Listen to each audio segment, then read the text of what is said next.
और आज का जो विषय है जीवन मुक्त योगी। यद्यपि श्रीमद् भगवद गीता, विवेक चूड़ामणि, अष्टावक्र महागीता, इन सब में भी इस विषय पर बृहद चर्चा मिलती है। जीवन मुक्त योगी की स्थिति कैसी होती है, जीवन मुक्त योगी का जीवन कैसा होता है, उस पर चर्चा हम विवेक चूड़ामणि में भी कर चुके हैं और यहाँ शिव सूत्र में भी उस विषय पर चर्चा की जा रही है। तो जीवन मुक्त योगी की स्थिति कैसी होती है, वह संसार को कैसे जीता है, जीवन को कैसे जीता है, वह जीवन मुक्त हो गया है क्योंकि वह बंधन मुक्त हो गया है। तो शिवतुल्य योगी ही जीवन मुक्त होता है। और शिवतुल्य योगी कौन है? जो तुरीया अवस्था से भी आगे बढ़कर तुरीयातीत अवस्था में पहुंचकर शिवतुल्य हो जाता है, वह जीवन मुक्त हो जाता है। संपूर्ण ऐश्वर्य उसको प्राप्त होता है। संपूर्ण ऐश्वर्य प्राप्त होने का तात्पर्य संपूर्ण सिद्धि उसे प्राप्त होती है। लेकिन संसार से कोई मोह नहीं होता। संसार की क्रिया और प्रतिक्रिया को वो अच्छे से जान लेता है। वो स्वयं सन्यासी होता है।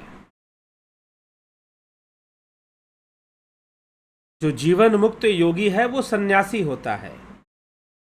अब यहां पर हम थोड़ा सा विचार करेंगे, सन्यासी होने का अर्थ क्या है और जीवन मुक्त होने का अर्थ क्या है। जी हां, सन्यासी होना और जीवन मुक्त होना एक ही बात है।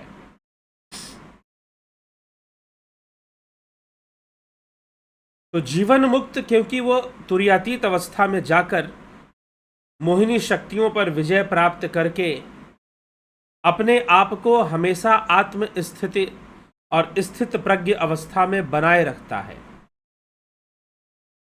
उसकी अपनी अवस्था की जो अखंडता है वो कभी खंडित नहीं होती है। वह सर्वदा अपनी निज स्वरूप की अवस्था में स्थित रहता है। उसे इस शरीर से कुछ नहीं लेना देना होता, लेकिन फिर भी शरीर की जो वृत्ति है वही व्रत रूप में मानी गई है, तो उस व्रत का पालन करता रहता है। और यही शिव सूत्र में लिखा जा रहा है। शिव सूत्र के इस सूत्र में जीवन मुक्त योगी की कथा बताई जा रही है। शरीर वृत्ति व्रतम्मा, अर्थात शरीर की वृत्ति ही व्रत है और शरीर मुक्त जीवन मुक्त जो योगी है वह इस शरीर में रहते हुए शरीर के व्रत का पालन करता है। अर्थात वैसे उसके लिए कोई कर्म नहीं है, फिर भी वो कर्म परायण रहता है।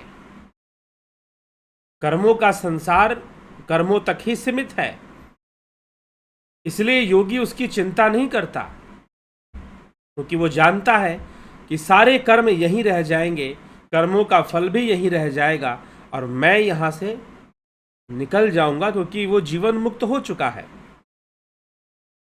ये बड़ी उच्च अवस्था है। अगर हम भगवान श्री कृष्ण की बात करें तो भगवान श्री कृष्ण अर्जुन से कहते हैं, अर्जुन, हे अर्जुन, इस संसार में करने योग्य कोई भी कर्म मेरे लिए नहीं है। मेरे लिए कोई कार्य नहीं है, संसार में कोई काम नहीं है मुझे। लेकिन फिर भी इस शरीर में होने के कारण मैं भी कर्म करता हूं। यद्यपि मेरे लिए कोई कर्म नहीं है, कोई कार्य नहीं है, मेरा कोई लक्ष्य नहीं है कि मुझे ये करके दिखाना है, मुझे वो करके दिखाना है, या मुझे ऐसा कर लेना है या मुझे वैसा कर लेना है। कोई लक्ष्य नहीं है, कोई लक्ष्य नहीं है। जी हां, जिसका जीवन में कोई लक्ष्य ना हो, जिसका जीवन में कोई लक्ष्य ना हो, वह सन्यासी है। वास्तव में वो सन्यासी है। आप बोलोगे ये सन्यासी की कैसी परिभाषा बता रहे हैं? जी हां, सन्यासी का यही अर्थ है, स नी आस, अर्थात स जमा नी जमा आस, अर्थात जिसके कोई आस नहीं है, कोई लक्ष्य नहीं है जीवन में उसका। अब क्यों लक्ष्य नहीं है जीवन में उसका? लेकिन कर्म तो फिर भी करते हैं। कृष्ण भी कर्म कर रहे हैं, राम भी कर्म कर रहे हैं, लेकिन उनकी कोई मनसा नहीं है कि वो दुनिया बदल देंगे, वो सतयुग लेकर आ जाएंगे, वो सब कुछ सुधार देंगे, वो विश्व शांति लेकर आ जाएंगे। ऐसा कोई उद्देश्य सन्यासी का नहीं होता, क्योंकि अप्राकृतिक बातें हैं, विरोधात्मक बातें हैं कि आप ये कर देंगे, आप वो करके दिखा देंगे। क्या करके दिखा दोगे? ये प्रत्येक क्षण बदलने वाली दुनिया में तुम और क्या बदल दोगे? ये तो बदल ही रही है, और मनुष्य को ये विवश कर देगी सतयुग लाने के लिए। स्वयं आदमी अपने कर्मों से परेशान हो जाएगा। कोई गुरु जी सतयुग लाए चाहे ना ले, सतयुग तो फिर भी आ जाएगा। लेकिन हाँ, आजकल लोग घोषणा करते हैं कि हम विश्व शांति लेकर आएंगे, सतयुग लेकर आएंगे, हम बहुत कुछ बदल देंगे। क्या बदल देंगे? कैसे बदल देंगे? तो जो बदलना है, यह प्रकृति, संसार नित्य परिवर्तनशील है और परिवर्तित हो रहा है, वो तो बदलेगा ही। इसीलिए जीवन मुक्त की अवस्था कैसी है? उसका कोई लक्ष्य नहीं है, उसे दुनिया नहीं बदलनी होती, लेकिन शरीर में रहने के कारण वो शरीर का जो कर्म है उसको करता है, शरीर का जो व्रत है उसको करता है, खाना पीना सोना, वो हर कार्य कर रहा होता है, लेकिन उसकी अवस्था कभी खंडित नहीं होती। पूजा पाठ के कार्य भी उसके लिए नहीं होते, लेकिन फिर भी वो उसको कर ले।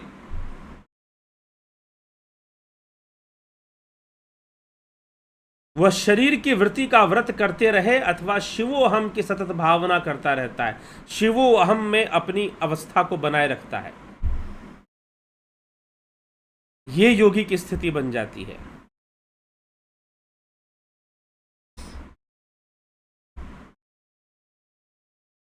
तो ऐसी अवस्था में योगी की अवस्था बताई गई कि स्नान करना, जो नित्य कर्म है, जैसे कि स्नान, पान, भोजन, शयन आदि शरीर के व्यापार जो हैं, वो जीवन मुक्त योगी का व्रत बन जाते हैं, क्योंकि ये शरीर की वृत्तियां हैं। तो जीवन मुक्त योगी का एक व्रत बन जाता है कि ठीक है, मुझे ये करना है। जैसे कि हम व्रत में संकल्प ले लेते हैं कि हमें ये करना है, हमें आज भोजन नहीं करना है, नमक नहीं खाना है। अब इसका कोई उत्तर नहीं है कि नमक क्यों नहीं खाना है, बस नहीं खाना है। वैसे ही शरीर में जीवन मुक्त योगी रहता हुआ भी वो शरीर के व्रत का निर्वाह निरंतर करता ही रहता है, बिना कोई आसक्ति पाले, निष्काम भावना से। यही उपदेश तो श्रीमद् भगवद गीता में दिया जा रहा है। उसका कोई नैमित्तिक कर्म मतलब कोई लक्ष्य नहीं होता, उसका नैमित्तिक कर्म उसका नहीं होगा, अर्थात उसका कोई लक्ष्य नहीं होता। वो एमलेस होता है, क्योंकि उसको एम की कोई जरूरत ही नहीं है। उसके द्वारा जो होना है वो होना है और वो होता है। क्या लक्ष्य रखेगा? यह संसार नित्य परिवर्तनशील है। इस संसार में कभी पाप होता है, कभी पुण्य होता है, कभी थोड़ी शांति आ जाती है, कभी अशांति आ जाती है, कभी जीवन में थोड़ा सुख आ जाता है, कभी दुख आ जाता है। यह हमेशा संसार ऐसा ही रहेगा। जो कह रहे हैं कि हम विश्व शांति लेकर आएंगे, उनकी विश्व शांति भी टिकने वाली नहीं है। और भला विश्व शांति तो बिल्कुल अप्राकृतिक तथ्य है, अप्राकृतिक बात है ये। तो जीवन मुक्त योगी जानता है कि ऐसा कुछ नहीं होता है, इसीलिए वो संसार में एक सन्यास, बिना किसी आस के जीवन जीता है। सन्यास होने का मतलब क्या है? सच्चा सन्यासी वही है जिसका कोई आस नहीं है, जिसको ज्यादा कोई मतलब नहीं है। हाँ ठीक है, सामने जो कर्तव्य पड़ गया वो उसको करेगा। अर्जुन के सामने युद्ध पड़ा हुआ है और वो कह रहा है कि मैं ब्रह्मचारी बनूंगा, और कृष्ण समझाने में लगे हुए कि ब्रह्मचारी कौन, योगी कौन, सन्यासी कौन। अनाश्रितो कर्म फलम कार्यम कर्म करोति यस सन्यासी च योगी। आजकल तो लोग साधु सन्यासी इसलिए भी बन रहे हैं कि उनको पॉलिटिक्स करना है। उनको कुछ प्रूव करके दिखाना है। समस्या बड़ी है। इसीलिए शास्त्र सम्मत जो सन्यास है वो हमें आज दिखाई नहीं देता। सन्यासी लगा हुआ है कोई ना कोई लक्ष्य पूरा करने में। अभी बहुत सारी बातें हैं, गुरु पूर्णिमा आने वाली है, इन विषयों पे चर्चा करेंगे। वर्तमान में क्या समाज में क्या चल रहा है।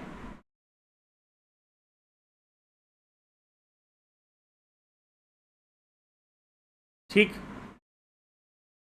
तो सन्यासी, जीवन मुक्त योगी एक सन्यासी की तरह होता है। जैसे राजा जनक एक सन्यासी की तरह उनका जीवन था। राजा होने के बाद भी सुखदेव मुनि को अहम था कि मैं तो बाल ब्रह्मचारी, बाल योगी, मुझे जनक के पास जाने की क्या आवश्यकता। तपस्वी होकर भी वो सन्यासी नहीं थे और जनक राजा होकर भी सन्यासी थे। सनी आस, जिसका कोई आस ना हो, वो सन्यासी है। और जिसने बहुत सारे लक्ष्य बना के रखे हुए हैं वो सन्यासी नहीं हो सकता। हां, साधक हो सकता है। साधक के सामने लक्ष्य है, उसे साधना मार्ग पर आगे बढ़ना है, उसे समाज के लिए भी कार्यरत रहना है, सेवा कार्य में भी लगना है। सन्यासी भी सब करते हैं, परंतु वह निष्काम भाव से करते हैं। वो किसी भी विषय के लिए बहुत अधिक चिंतित नहीं होते। तो सन्यासी अपना जीवन को जिस प्रकार से जीते हैं, वो जीवन मुक्त योगी, वो संपूर्ण सिद्ध होते हैं, पूर्ण काम होते हैं। और जो पूर्ण काम हो चुके हैं, भला उनकी क्या आशा हो सकती है संसार में? कोई आशा नहीं होती। न यश प्राप्ति की आशा होती है, न विजय की आशा होती है, न शांति स्थापना की आशा होती है, न भोगों की आशा होती है।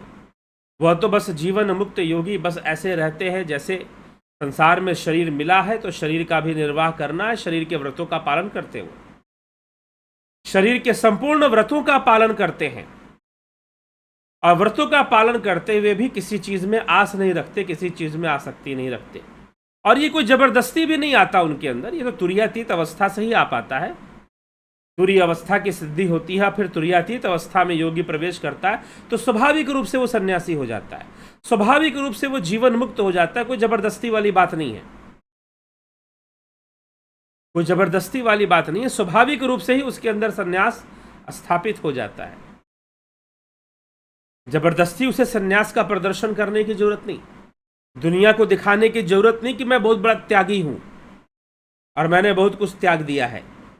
ये प्रदर्शन करने की उसको आवश्यकता नहीं, किसी को कुछ बताने की आवश्यकता नहीं। सहज भाव से, सामान्य रूप से वो अपना जीवन व्यतीत करता है, सामान्य होकर अपना जीवन व्यतीत करता है। और वह अघोरी होता है, साथ ही साथ अघोरी, उसके अंदर किसी भी विषय का कोई घोर नहीं आएगा। वह शैव साधक होता है और सिद्धि को प्राप्त कर चुका होता है। शारीरिक व्यवहारों में ठहरे रहने पर भी उसका शिव भाव समावेश रूपी व्रत चलता ही रहता है। शारीरिक व्यवहारों में ठहरे रहने पर भी उसका शिव भाव समावेश रूपी व्रत निरंतर चलता रहता है। उसका शिव भाव कभी खंडित नहीं हो सकता, वो निरंतर अपने शिव भाव में बना ही रहता है। साथ ही साथ वो संसार के कर्म भी करता रहता है।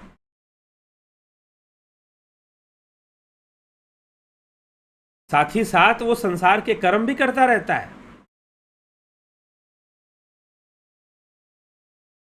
तो जीवन मुक्त योगी की ये अवस्था बन जाती है। लेकिन ये दुर्लभ अवस्था है। शरीर में सुखपूर्वक ठहरे रहना ही उसका व्रत बन जाता है। पूजा, होम, याग आदि उसे नहीं करने पड़ते, लेकिन फिर भी वो कर लेता है। कोई आवश्यकता नहीं उसके लिए कोई पूजा होम आदि करे, कोई साधना ध्यान भी करे, इसकी भी कोई बहुत आवश्यकता नहीं पड़ती।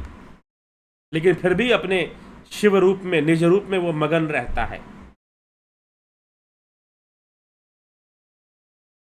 और यह कब तक? अब एक प्रश्न ही उठता है कि जीवन मुक्त योगी ऐसे कब तक रह सकता है शरीर में? कब तक ऐसे वो शरीर में रहेगा, ये प्रश्न बनता है। जीवन मुक्त योगी के बारे में हमने सुन तो लिया कि जीवन मुक्त योगी तुरीयातीत अवस्था में एक सिद्ध पुरुष है, संपूर्ण ऐश्वर्य संपन्न है, शिव तुल्य उसका जीवन है, शिव के समान उसका जीवन है। जैसे शिव कैलाश पर वास करते हैं, कोई मतलब नहीं उन्हें, कभी शमशान में भी वास करते हैं, वहां भी कोई मतलब नहीं। तो उसका जीवन शिव तुल्य है, शिव के समान है, परंतु शरीर में है, वो शरीर में है, तो जो शरीर का व्रत है उसका निर्वाह करता है। शरीर में है वो, तो जो शरीर का व्रत है उसका निर्वाह भी वो साथ में करता रहता है, उसका त्याग नहीं करता। तो आपको साधारण दिखेगा, ये सब शिवतुल्य ही तो है, सारे अवतारी पुरुष। सब कुछ करने का सामर्थ्य है उसके अंदर, लेकिन उसकी इच्छा खत्म हो गई है संसार में कुछ कर दिखाने की। फिर भी प्रारब्धवश जो है वो करता है, सामने जो कर्म आता है करता है। सामने अगर युद्ध लड़ने का कर्तव्य आ गया तो युद्ध भी लड़ता है, अगर राजा रूप में है तो राजपाट भी संभालता है, लेकिन फिर भी अपनी शिवा अवस्था में बना रहता है, अपनी शिव भावना को कभी खंडित होने नहीं देता, और हो भी नहीं सकता, क्योंकि वो शिव तुल्य बन चुका है, वो उस अवस्था में जा चुका है, उसका संन्यास स्थापित हो चुका है। उसे दुनिया को बदल देने की भी कोई आस नहीं है, कोई लक्ष्य नहीं कि दुनिया बदल के दिखा देगा, जी नहीं। बस अपने शरीर और प्रारब्ध का निर्वाह करता है। तो प्रश्न ये उठता है कि जीवन मुक्त योगी कब तक इस शरीर में बना रहता है? क्या हमेशा, या अपनी इच्छा? क्या इच्छा? जब वो सन्यासी हो गया, जब वो जीवन मुक्त हो गया, तो क्या इच्छा?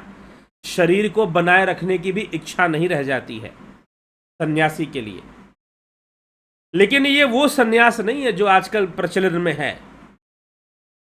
ये समझिएगा। ये नहीं, आज साध्वी, साधु, सन्यास, अब तो ऐसा लगता है कि जैसे अगर राजनीति करनी है तो साधु बन जाओ। मैं सबके लिए ये बात नहीं कहता, कुछ लोग बहुत ही सुलझे हुए हैं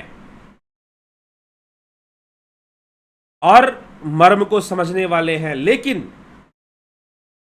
साथ ही साथ मुझे समाज में ऐसा भी देखने को मिला, कुछ साधु ऐसे हैं जो राजनीति के क्षेत्र में हैं, लेकिन बहुत सुलझे हुए हैं और बहुत समझदार हैं। लेकिन फिर भी ऐसे बहुत सारे साधु साध्वी मुझे सामने मिले जो सिर्फ इसलिए साधु साध्वी बन गए हैं कि उन्हें कहीं ना कहीं राजनीति करनी है, कुछ करके दिखाना है, कोई किल्ला ठोक देना है, या कुछ हवा खड़ी करनी है, हवा बनानी है। तो सन्यास नहीं है, सन्यास जहां कोई आस ना हो। कृष्ण सन्यासी हैं, इसलिए कृष्ण अर्जुन से कहते हैं, कृष्ण परम ब्रह्मचारी हैं। इसलिए जब परीक्षित का जन्म हो रहा था, राजा परीक्षित का, तो अश्वत्थामा का ब्रह्मास्त्र उत्तरा के गर्भ की ओर उसे नष्ट करने में लगा हुआ था। तब भगवान कृष्ण ने कहा कि अगर मैंने अखंड ब्रह्मचर्य का पालन किया है तो परीक्षित की रक्षा होनी चाहिए। और कृष्ण के इस प्रण से रक्षित होने के कारण उस बालक का नाम परीक्षित पड़ा।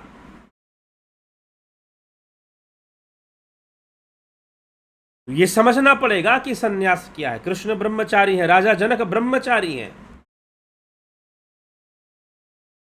क्योंकि सुखदेव मुनि को लग रहा था कि वो बहुत बड़े ब्रह्मचारी हैं। जनक के पास जाकर पता चला कि वास्तविक ब्रह्मचर्य होता क्या है।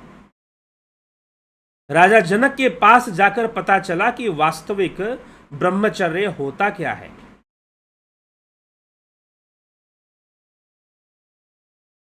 तो बहुत सारी चीजें प्रचलन के रूप में, बहुत सारी चीजें बिगड़ चुकी हैं। शास्त्र कुछ और समझाते हैं, बातें कुछ और बन चुकी हैं। प्रथाएं कुछ और चल चुकी हैं।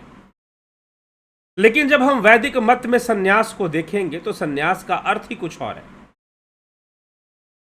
सन्यासी का जीवन ही कुछ और है।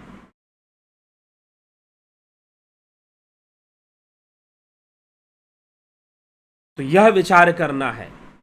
तो इसीलिए यहां पर शिवतुल्य योगी, जिसका जीवन शिवतुल्य हो चुका है, जो तुरियातीत, तुरिया नहीं, तुरिया से परे तुरियातीत अवस्था में जा चुका है, वह शरीर में रहते हुए साधारण रूप से अपने शरीर का निर्वाह करता है, सारे कर्म करता है।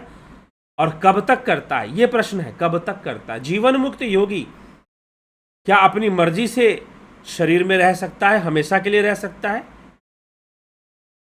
सबसे बड़ी बात यह है कि जब शरीर में रहने की आवश्यकता ही पड़ रही है और जब इच्छा ही आ रही है, तो इसका मतलब अभी संन्यास स्थापित नहीं हुआ, जीवन मुक्त हुआ ही नहीं है। हम सब जीवन मुक्त नहीं है क्योंकि शरीर में रहने की इच्छा है, और जब तक शरीर में रहने की इच्छा है तब तक जीवन मुक्त होने का प्रश्न ही कहां पैदा होता है। लेकिन एक अवस्था ऐसी जीवन मुक्त होने की कि योगी तुरियातीत अवस्था को प्राप्त कर कर शिव तुल्य जीवन को प्राप्त करता है और वह जीवन मुक्त होकर शरीर में रहता है। कब तक रहता है, यह प्रश्न है। कब तक शरीर में रहेगा? जब तक उस शरीर का प्रारब्ध है, क्योंकि प्रारब्ध से ही शरीर बनता है। जब तक उस शरीर का प्रारब्ध है, क्योंकि प्रारब्ध से ही शरीर बनता है। तो जब तक शरीर का प्रारब्ध है तब तक योगी, वह शिव तुल्य योगी, जो शिव तुल्य हो चुका है, शिव के समान हो चुका है, वह शरीर में रहेगा, क्योंकि जब तक उसका उस शरीर का प्रारब्ध बना हुआ है तब तक वह शरीर में रहेगा। और जैसे ही प्रारब्ध खत्म होगा वह इस शरीर को त्याग देगा। कैसे त्याग देगा? महामृत्युंजय मंत्र, ओम त्र्यंबकम जजामहे सुगंधिम पुष्टिवर्धनम उर्वारुकमिव बंधनात् मृत्युर्मुक्षी यमामृता।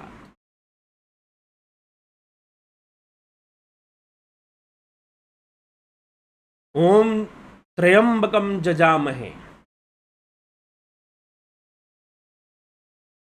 सुगंधिम पुष्टिवर्धनम उर्वारुकमिव बंधा। निरंतर साधना करते हुए, प्रणव का जप करते हुए, प्रणव में रहते हुए साधक जब परिपक्व हो जाता है तो जैसे एक तुम्बी का फल जो है, जो फल होता है तुम्बी का, वो जब पक जाता है तो अपने आप ही फट जाता है, टूट जाता है डाल से।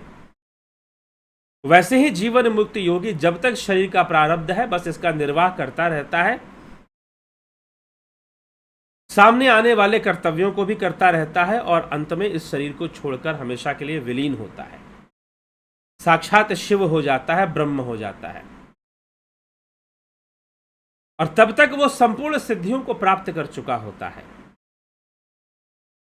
तो जीवन मुक्त योगी प्रारब्ध तक, जब तक प्रारब्ध है तब तक शरीर का निर्वाह करेगा, उसके बाद नहीं करेगा। उसके बाद नहीं करेगा। जब तक प्रारब्ध है तब तक शरीर का निर्वाह करेगा, उसके बाद फिर नहीं करेगा। तो ऐसा इसके विषय में लिखा गया है जीवन मुक्त योगी के बारे में। तो जिज्ञासुओं, जीवन मुक्त योगी की चर्चा हमने सुनी। आगे और भी चर्चाएं हैं शिव सूत्र में, गुरु और ज्ञान के ऊपर भी आगे चर्चाएं मिलती हैं, उन पर भी हम आएंगे अभी। तो ध्यान युग, अब जीवन मुक्त वाली अवस्था भी मिले। अब जीवन मुक्त की अवस्था भी कोई थोड़ी सी नहीं होती, कई बार वो 1 से 2 जन्म तक भी हो सकती है। लेकिन योगी जीवन मुक्त होता है इसलिए अपनी इच्छा से शरीर धारण करता है, अपनी इच्छा से शरीर धारण करता है और उसके सिद्धियों का नाश नहीं होता कभी भी।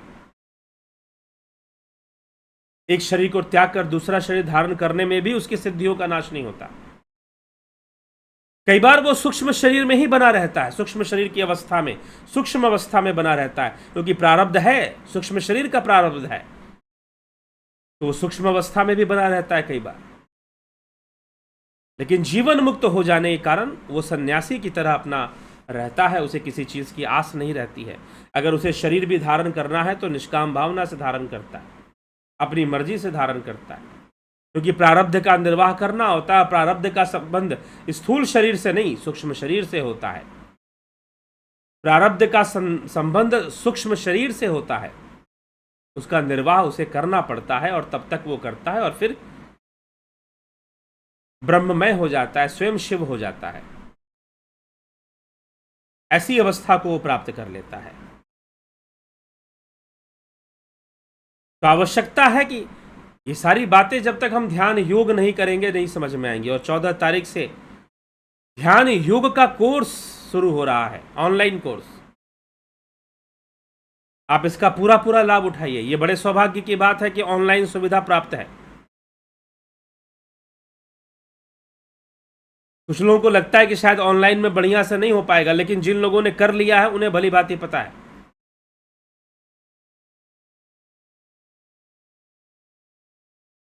ठीक है,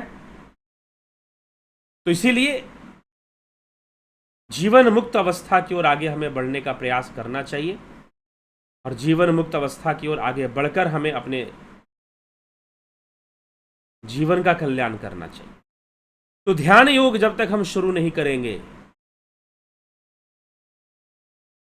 तो योग हमारा स्वाभाविक अभ्यास कैसे बनेगा, स्वाभाविक व्रत कैसे बनेगा। योग रूपी वृत्ति को मजबूत करना पड़ता है। भगवान श्री कृष्ण अर्जुन से कहते हैं कि अनेकों जन्मों में किए गए कर्मों से वृत्तियों का निर्माण हो जाता है। अनेकों वृत्तियां जिनका अभ्यास हमें बन जाता है, वह वृत्तियां संस्कार रूप में हमें बाधित करती हैं बार बार वही कर्म करने के लिए, आहार निद्रा भय मैथुन। लेकिन अगर योगी योग रूपी वृत्ति का विकास कर ले, यदि योगी योग रूपी वृत्ति का विकास कर ले तो वो संपूर्ण कर्म वृत्तियों का खंडन कर पाएगा।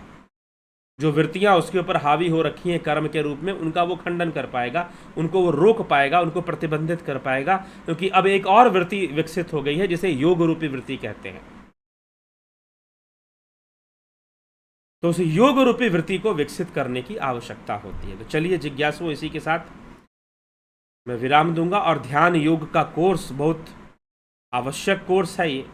अगर आप अध्यात्म में रुचि रखते हैं, ध्यान की परंपरा में और ध्यान से जुड़ना चाहते हैं, स्व अनुसंधान करना चाहते हैं, सेल्फ एक्सप्लोरेशन करना चाहते हैं, स्व अनुसंधान, आत्मा का अनुसंधान ही भक्ति है।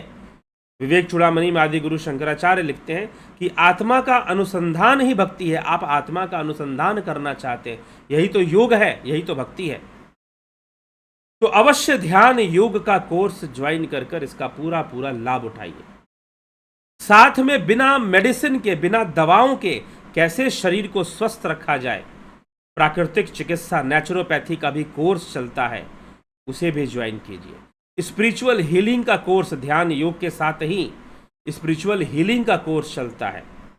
उस हीलिंग को जानकर भी अपने शरीर को स्वस्थ रखने में आप एक ज्ञान प्राप्त करेंगे। और प्राकृतिक चिकित्सा अगर साथ में कर लिया तो वो साधना के लिए भी अच्छा हो गया, और बिना मेडिसिन, विदाउट मेडिसिन अपने शरीर को स्वस्थ रखने का एक तरीका भी हो गया। तो ये दोनों कोर्स, तीनों कोर्स, ध्यान योग, स्पिरिचुअल हीलिंग और नेचुरोपैथी 14 जुलाई से शुरू हो रहे हैं। आप अवश्य इससे जुड़कर इसका पूरा पूरा लाभ उठाइए। जुड़ने के लिए आप इस नंबर पर संपर्क करेंगे।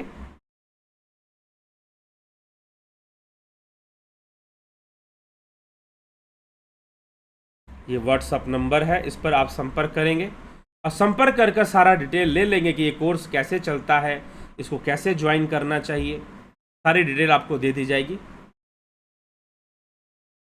चलिए देखें अब कौन कौन आज कमेंट करता है और कुछ पूछता है या कुछ भी लिखता है, तो कौन कौन लोग हैं। अर्जन भाई चौहान जी, बहुत अभिनंदन है आपका।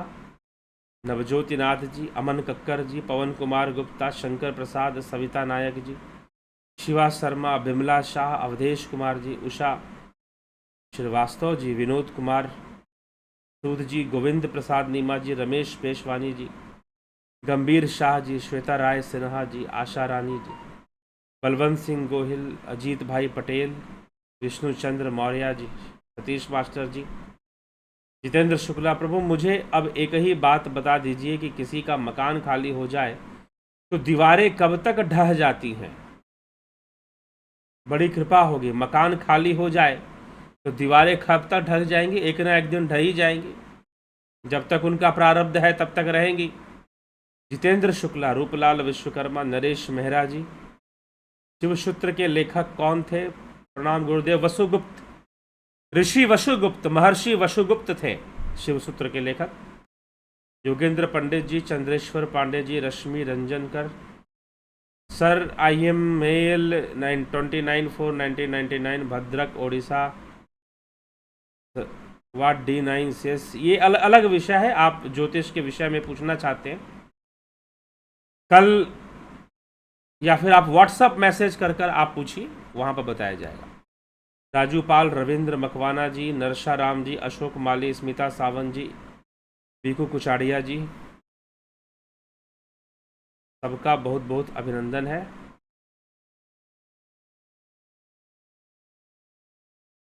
नरसाराम, अशोक माली, स्मिता सावंत, रामविलास जी, राजेंद्र कुमार, AK त्यागी, रचना जी, यज्ञ बिमली जी, MK पेडी, बहुत अभिनंदन। वीरेंद्र मिश्रा,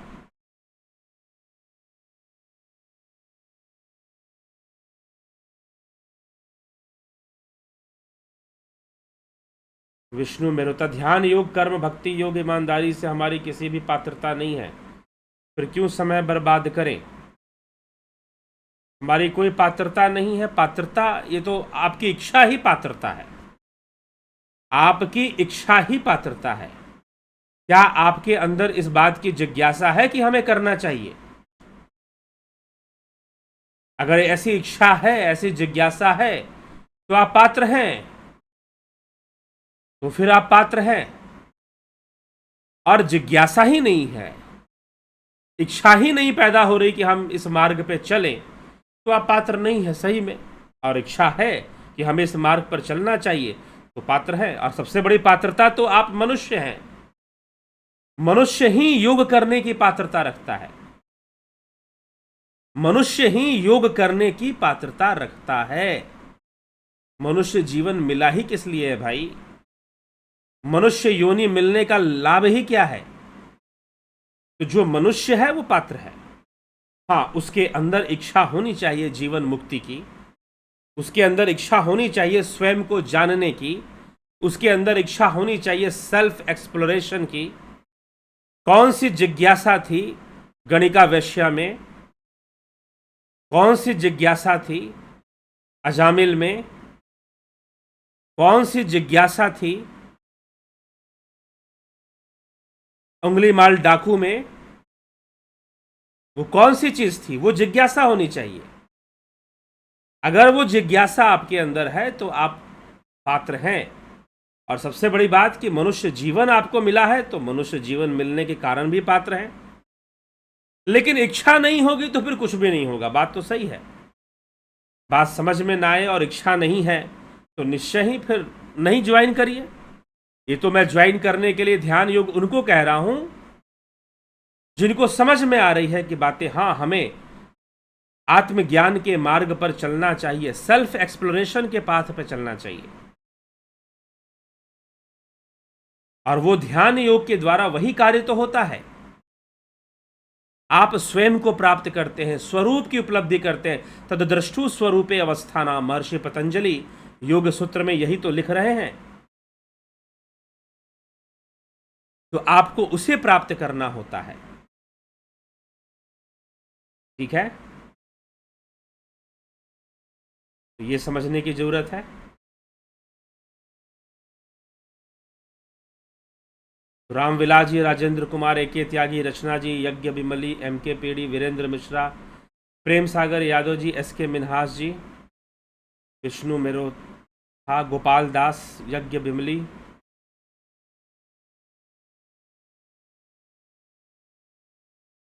मैं दिव्य सृजन स्पिरिचुअल चैनल को सुनता हूं। आपका बहुत बहुत अहोभाव। ठीक है, बहुत अभिनंदन है आपका। स्मिता सावंत जी, लॉकडाउन का यह भी एक फ़ायदा हुआ जो हम ऑनलाइन कोर्स के हमें लाभ मिला। जी हाँ, अभी भी ऑनलाइन कोर्स चल रहा है, लाभ उठाइए। कई लोगों ने लाभ उठाया है।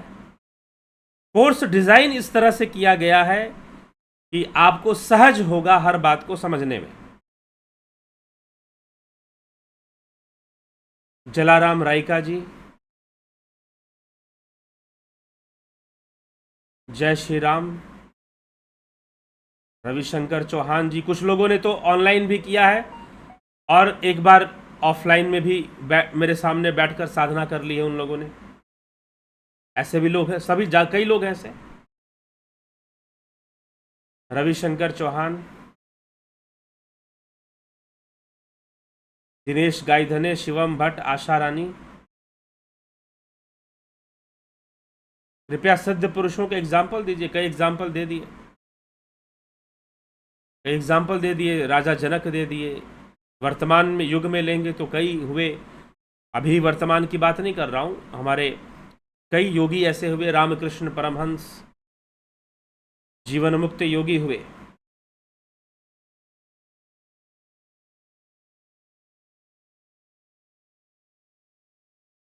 श्री श्यामाचरण लाहड़ी महाशय, कई लोग हुए, कई नाम हैं, आप पढ़िए।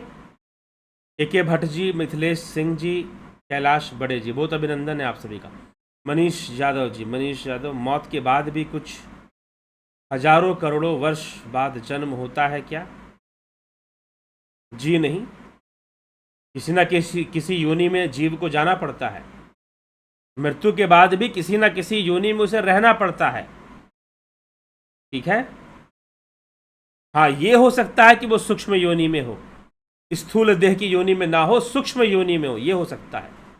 हाँ, मोक्ष के बाद नहीं, मोक्ष के बाद भी हजारों करोड़ों वर्ष बाद जन्म होता है क्या? जी नहीं, कोई मतलब नहीं है इसका। भगवान स्वयं कहते हैं कि मेरे परम धाम को प्राप्त करने के बाद फिर आवागमन नहीं होता, फिर आवागमन नहीं होता। तो मोक्ष के कुछ हजारों करोड़ों वर्ष बाद, क्योंकि जो मोक्ष को प्राप्त कर गया वो काल के परे चला गया, और जो काल के परे चला गया ना वहां हजारों वर्ष है ना वहां करोड़ों वर्ष है। हजारों और करोड़ों वर्ष तो इस संसार में है, ये तो काल की गणना है ना कि भाई हजारों और करोड़ों वर्ष। You are counting here because you are perceiving the ever changing world, बदलती हुई दुनिया, और बदलती हुई दुनिया ही काल को जन्म देती है। और time is the rate of change. सारी चीजें बदल रही, उसी का रेट को हम टाइम बोलते हैं। तो टाइम एग्जिस्ट कहां करती है? सेंसरी वर्ल्ड में एग्जिस्ट करती है। सेंसरी वर्ल्ड में से जो सेंसेस, जो इंद्रिय जगत में ये टाइम का एग्जिस्टेंस है, काल का एग्जिस्टेंस है। और जहां मोक्ष हो गया वहां काल का एग्जिस्टेंस ही नहीं है। और जब काल का एग्जिस्टेंस ही नहीं है तो हजारों करोड़ों वर्ष गिरने की जरूरत ही क्या है? क्योंकि वहां कोई परिवर्तन ही नहीं है, तो उसका कोई आवागमन नहीं होता मोक्ष के बाद।